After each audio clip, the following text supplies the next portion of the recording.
We left off Tafrei Shlam Zayin, page 199.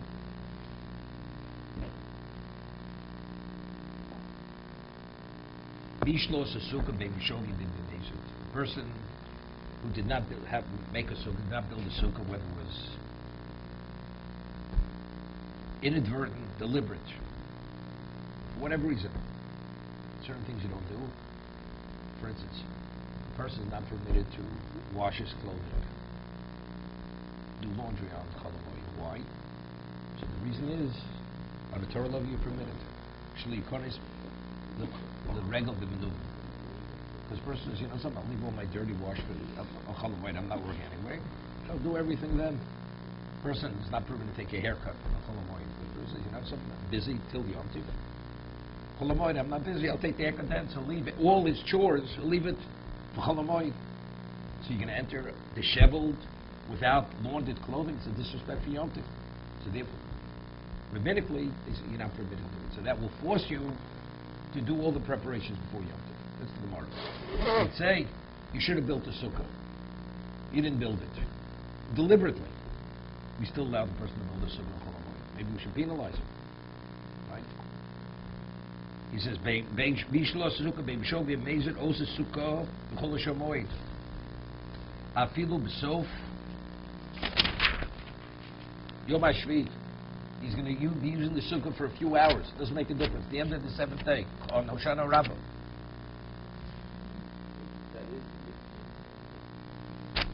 Good. That's the mitzvah. You're not bound to one sukkah. It's a question of the Gemara. Right? Sukkah, right? There's a question, maybe you have to use the same sukkah all 7 days. The person has two sukkahs. Gemara speaks about a man, he had two wives. One up north and one in Yerushalayim. So Gemara says he sat in two sukkahs. He was Yotzei, not the same sukkah for 7 days. Well, we don't rule this way. We rule that you could sit, every minute you can sit in another sukkah. You're not bound, because it says, maybe you have to sit in the same sukkah for 7 days. You can all be yotzim with the same sukkah. You can't use multiple sukkahs. No. What?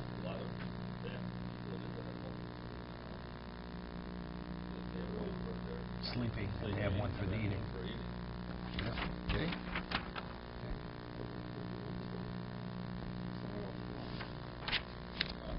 Yeah. It's a tragedy. Okay. Pain b'mezit, can't eat out.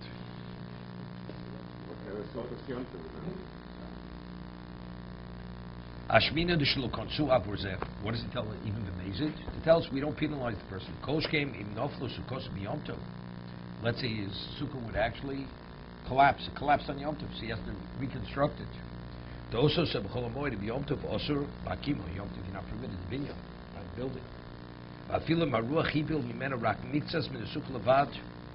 Let's say only part of the sukkah, schach levad, part of the schach blew off, so you could sit up one part of it, the other part you can't. You want to put the schach back on. Ein lohosib yom tebatzmo. By de'akum afil nofal schach kul l'gam yishlaf. But if all the schach was blown off, and you want a goy to put it back on, he says yishlaf, you can permit it.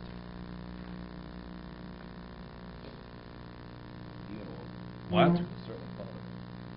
He says, I feel nofel schach kulo. Even the whole thing, you have to understand. Because we usually hold it's shvus to shvus. Here it's only binyan. Putting schach on a sukkah, that's binyan. Right? Besof yom hashvi. No. So what? We hold you need a double shvus. The chsiv chag asuk tasloch shivas yomin hochi kam rachman. I say sukkah b'chog. You should make a sukkah on Yom Tov. Pirush ve'ezer yomim shivas yom mishetirtze. Doesn't mean the sukkah itself has to be standing for 7 days. Va'afilu b'yom hashvi lo asitza kodem achim. We don't say ben hashmoshes also lasoso. Al diyatz what about ben hashmoshes? So it's a question. Maybe it's already Shmini Atzeret started. So it's Yom Tov, not because the Shmini Atzeret there's no obligation, but it's it's binyan. But for a non-Jew to construct it, Gershon is guy, Gemara speaks about this.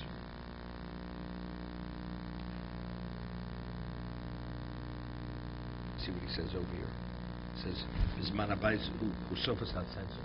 Censor put this in. Because, you know, the Catholic Church, if a Christian would convert to Judaism, was punished by death. So over here, they inserted the Mishna Berura Gershon is Gab Bisman Beis HaMikdash. Because then they were pagans. But today, that, you know, the Christians, it's you know, this is considered, it's punishable by death. So he says the censor put this in. So Tom Mishna Berura, the censor would determine what could be printed now. Chiddush. In the brackets, Bisman Beis HaMikdash. No. No. Zoch bi'achag, osa sukkah bi'achag al-usorim.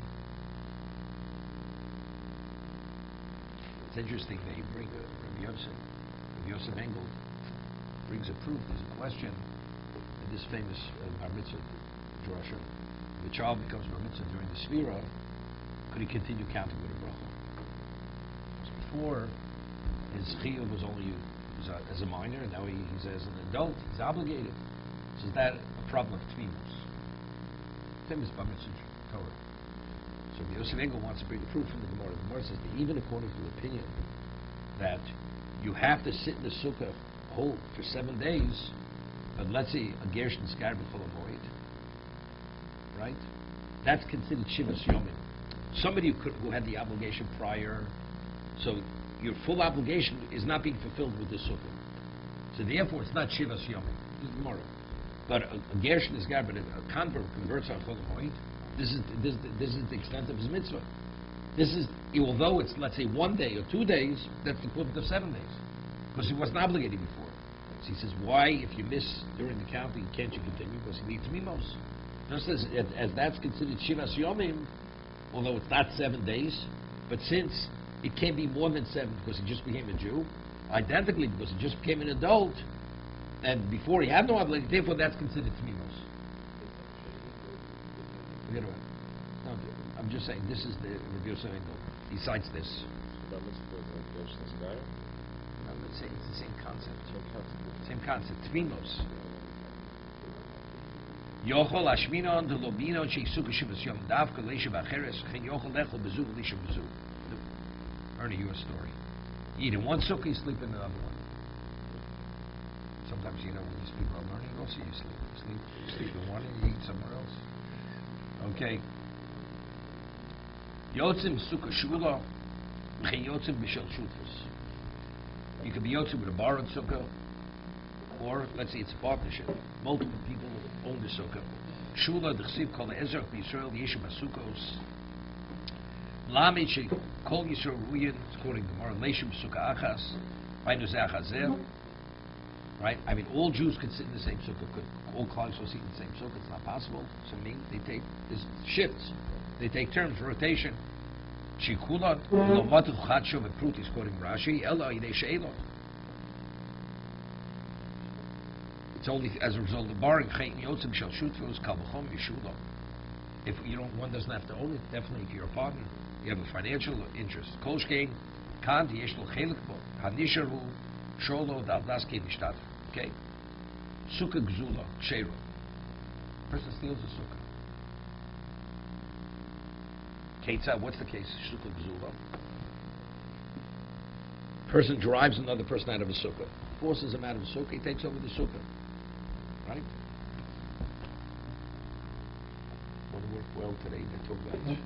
It's reached such a level of abnormality. The government's made such an issue from a bully. Being a bully. You know, the taking, you know, they're making it, you know. The society used to be very normal with the bullying. All of a sudden now, where society is totally dysfunctional, this becomes an issue. It's almost a capital crime. Yeah.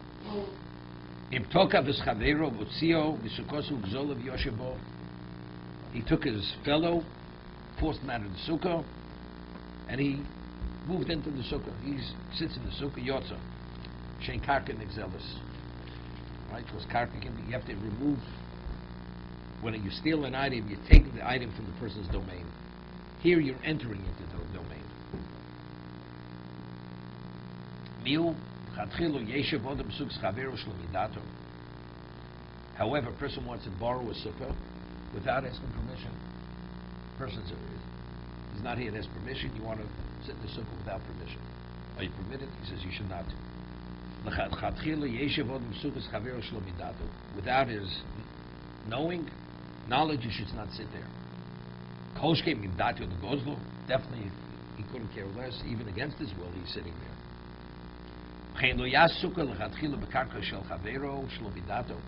What about you going to build your sukkah on your neighbor's property? You want to have a larger sukkah. It's on the other person's expense. You're going to broaden it. Look, he doesn't know exactly where the boundary line is. You know, so you extend it beyond the boundary line. But you're building your sukkah on somebody else's property. Right? You're not permitted. Okay? What about its public domain? Public property. You want to build your sukkah on public property without permission? Where do you have a right to infringe on the public usage? Me with the Eved Yotza. With the Eved Yotza, because again, Karkein Migzelis, because you can't property, you don't steal property. You're doing the wrong thing, but you're not in violation of stealing. Stealing is when you take something out of the domain. Right? It's in its domain. You're entering in its domain. Use without permission.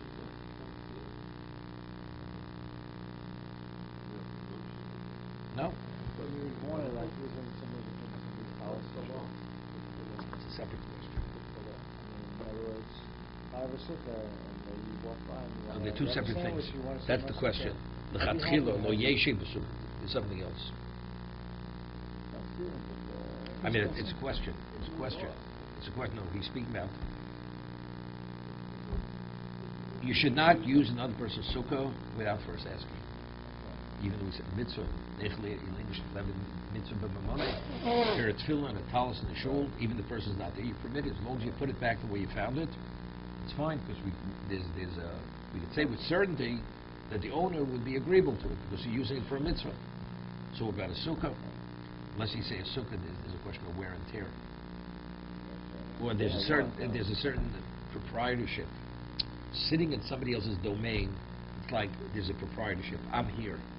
It's taking wearing talsa, it's filling. It's not indicating that you want to take it away. You're demonstrating ownership. When you sit in somebody else's sukkah without permission, it's like you're acting like an owner. It's like I go to your refrigerator. No, without your permission. It's that kind of thing. There's no law so there. No, I understand that. I understand that. I'll give you an example. Person has his tefillin tucked, keeps it in his armoire in his bedroom. Person needs a pair of tefillin. Goes into the bedroom, takes it out, puts on tefillin. He says, well, the halacha is it was 2 in the afternoon. And he was 30 years old, this guy. Okay? So he wasn't in bed. So he wanted into my closet, take out the tefillin. If it's in the bench in shul, it's one thing. But where do you have a right to go? What you go through searching for a pair of tefillin in my house? Right? It's a little bit too much. It's always because of the assumption that someone wouldn't mind. But So, if you know that like if you know, there's no question. It says also lishtamish bli rushush. It says it explicitly on it. So of course. No, there's no. That's no, but I'm saying that the assumption that someone doesn't mind doesn't necessarily have to apply to the the question is why not? That's the question. That's what we're discussing. So I'm saying maybe because this is some proprietorship. You go, it's like you're the balabayas. It's my sukkah. Let's see. Okay, let's see the Mishna. Sukkah gzula, cheiro. It says Eina loshim medukta kolkach. He says the language the Mechaber uses is not really exact. Do darshin b'tzim schag sukkos tasem b'chol l'mutei gzula. Not every case of sukkah gzula, stolen sukkah, is valid, right? Let's say you have a movable sukkah, and you steal actually the sukkah, put it into your domain. That's a stolen sukkah. It's not valid, right? You actually steal the sukkah. You have a movable sukkah. It's stealing. Ela rotzlama d'gzula kai shetokavs chaveru means in this particular case where he forced the person out of his sukkah and he took over the sukkah, Otzio kosher. Shein karka d'exels, chuba l'karka, rika karka. Whatever's attached to the ground is considered the equivalent of the ground. Cheskas baleo harishon shul adami of the day. It's considered like a borrowed sukkah. Shlomi dato, shem bala sukkah makbid al zeh, shul yira chaver la sokov, ves achiloso b'liyidoso. Memele nohu levorech oleo. He says, therefore, you should not say a bracha.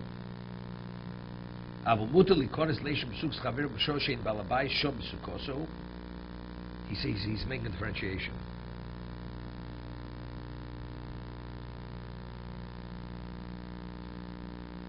He says, is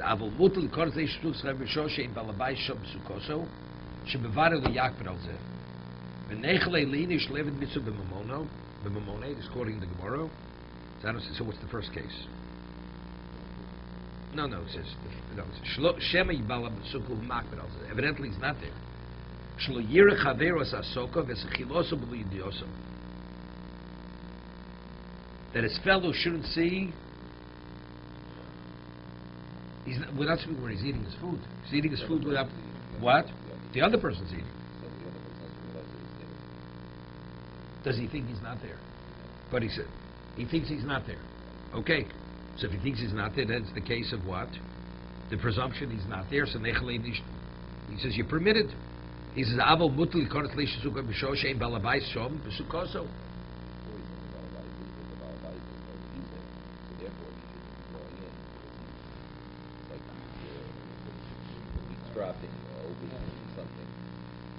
It's a funny thing. I mean, you walk in, he's there.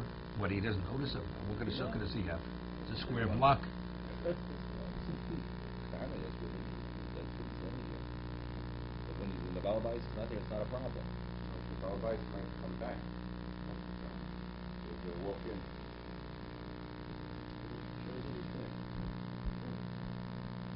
Unless, some people are very aggressive or arrogant. They figure, the man's not going to say no. I'll come in. He's not going to throw me out. But you don't belong there. You put a person in a position that he doesn't want to embarrass you to tell you to get out. So you impose yourself on him. You're doing the wrong thing. But if he's not there because how do you not ask? So it's this man's arrogance, he's imposing himself on someone else. But if he's not there whatsoever, and you use the sukkah in a way where you're not damaging it, there's a presumption that he would want it, he would allow this. That's what he says. He says, he says, what happens while you're in the sukkah? The Baal Sukkah, the owner, he could walk in and find you there. After Beis HaKnis, Einu Shom, Lo Yikones Shlo Midato. He says, it doesn't make a difference. Ki Efsher, Shebal Bais, Yisbash Likones Lechol, Lo Lasos Esek, Acher Befonov. Because, person wants his privacy. So you're actually preventing the owner of the sukkah from entering. And he doesn't want you to be there. Because now you've created an imposition on him. What? No. It's his house. You have a neighbor. You didn't ask him permission. Right? You want it, and now you need a sukkah to eat it. He's not there. You're permitted to go in. Let's say he's not coming back for 2 hours. We can say with certainty, if he finds out you were there, he's not going to be mocked. He's not going to be upset. But what happens is a chance he may come in within a half an hour. So then you have to go to the person and say, am I permitted to eat there? He says yes. He says no. Because if he comes during the time you're eating there, you're going to delay. He doesn't want to eat with someone else at the table in the sukkah. So that's an imposition. But unfortunately, people don't think. They don't think. People, they borrow things very often. They forget to return them. Right? Can I borrow a sefer? I remember many years ago, somebody borrowed a sefer from me. I hadn't seen the person for about 30 years. I said, do you remember you once borrowed, and the person moved to Denver, Colorado. I said, you once borrowed a Chuvos from Kitab from me.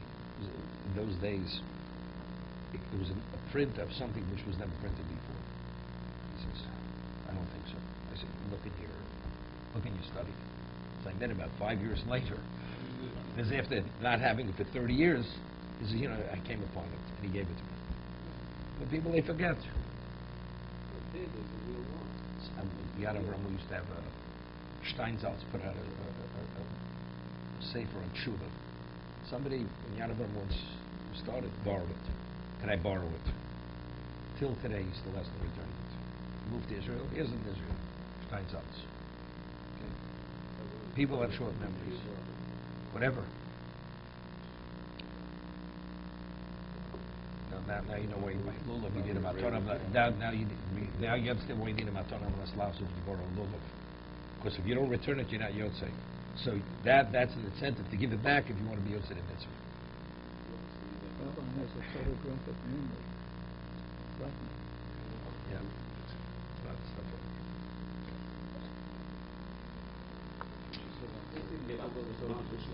What?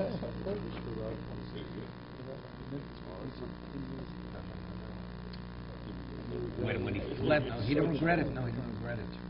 When he was in the Warsaw, before the Warsaw Ghetto was sealed, he was in Warsaw, and he had to borrow money to escape Europe, and he borrowed the money from a certain person. After the war, he tried to locate the person that he borrowed it. The man that was happy to lend it to him. He borrowed, you have a debt. So it took him years to locate the heirs. First, he didn't know if the person was killed, and to locate the heirs. And finally, maybe 2-3 years before he passed away, he located an heir. And he had such joy when he was able to fulfill his debt of Prius Balkov that he paid off, that he was able to pay the loan, the money he borrowed. That's the story. Of course. Why? Of course you owe it to the heir. You borrow a person's father and the father dies. You owe the child. No, the heir didn't know about it. Doesn't make a difference what he knew about it. He didn't know about it. You borrow something from a person's father, you borrow his watch. And then the man dies. Right? Who do you have to return the watch to? To the heir, whoever inherited it. Right? It's part of the estate. 1 second. Kosbir Yaakov, Dimnoto Rishus mi Ishto Shechaveru. Look at this. He has permission from the man's wife. Kishenu Beveso, because the husband wasn't there to ask permission. Nira Damani. He may be upset with his wife. You understand when he gets back. But factually, you did the right thing. The man will not be upset with you because you asked permission to be in the sukkah. They came, the Ishto Mistomah Lo Yakbid Al Zeh, because if his wife gave you permission, Lo Yakbid, he won't be makbid. The story of Joseph Han Sonnenfeld was known as a great tzaddik. And people used to send letters from Europe to ask him to be mispal, to go to the Kosel, to pray for them. Illness, whatever it was. And I was just reading that even one of the Ger Rebbe's, whose son wasn't well, he wrote a letter to Yosef Sonnenfeld that he should be mispal for his son for recovery. So this woman, they were married for many years, very wealthy woman, and she took in those days a sizable amount of money. She sent it to Yosef Sonnenfeld. It was equivalent to maybe $100, and she asked him to pray. They were married for 15 years, that she should be able to conceive a child, have a child. And she did it without telling her husband. And her husband finds out after she sent off the letter with the money, and her husband was very upset. He said, what kind of rabbi is this? How does the rabbi take money with the wife sending without asking permission of the husband? So about 2 days later, he gets a letter in the mail from Yerushalayim, in Palestine, with the location in Shulchan Aruch, how a wife is not permitted to give money without the husband's permission. Therefore, he's returning the money, Rabbi Yosef, and although he's not receiving anything, he's happy to pray for them. Within the year, she's going to have a child. That was the letter. So with the husband, when he received the letter, he sent $1,000 back to Yerushalayim. Okay, that's the story. So very often, the wife doesn't have permission. Over here, he says the presumption is that if the wife gave permission, probably the husband is not going to be upset. As I said, he won't be upset with the person, he may be upset with his wife.